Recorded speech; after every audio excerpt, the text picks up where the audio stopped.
الحمد للہ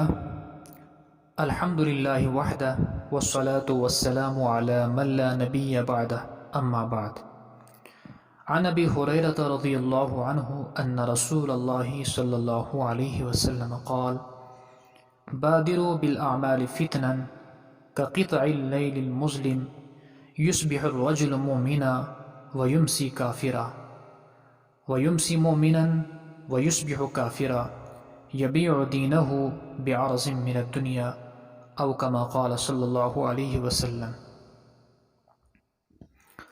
حضرت ابو ہریرہ رضی اللہ عنہ فرماتے ہیں کہ رسول اکرم صلی اللہ علیہ وسلم نے ارشاد فرمایا کہ اندھیری رات کے ٹکڑوں کی طرح آنے والے سیاہ فتنوں سے پہلے نیک عمل کرنے میں جلدی کرو۔ اس زمانے میں انسان صبح کو مومن ہوگا اور شام کو کافر ہوگا، اور شام کو مومن ہوگا، صبح کو کافر ہوگا، ذرا سی دنیا کے بدلے اپنے دین کو بیچ ڈالے گا۔ عزیزان گرامی، جب فتنے غالب آ جاتے ہیں تو انسان اعمال صالحہ میں مشغول ہونے میں سینکڑوں آڑے محسوس کرتا ہے اور دین پر چلنا ناممکن معلوم ہونے لگتا ہے، اور ایسے وقت میں ایمان کی بقا سخت خطرے میں ہوتی ہے۔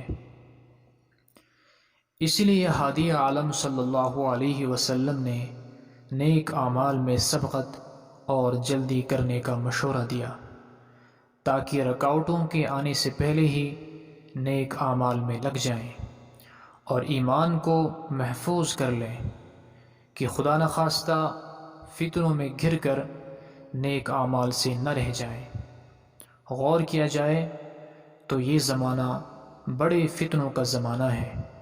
ہر طرف سے گمراہی کی جانب لوگ کھینچ رہے ہیں، اور دین کے بدلے ذرا سی دنیا حاصل کرنے کی ایک ادنا مثال یہ ہے کہ عدالت میں جھوٹی قسم کھا کر گواہی دینا بہت سے انسانوں کا پیشہ بن گیا ہے۔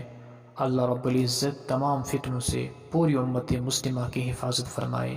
والسلام علیکم ورحمۃ اللہ۔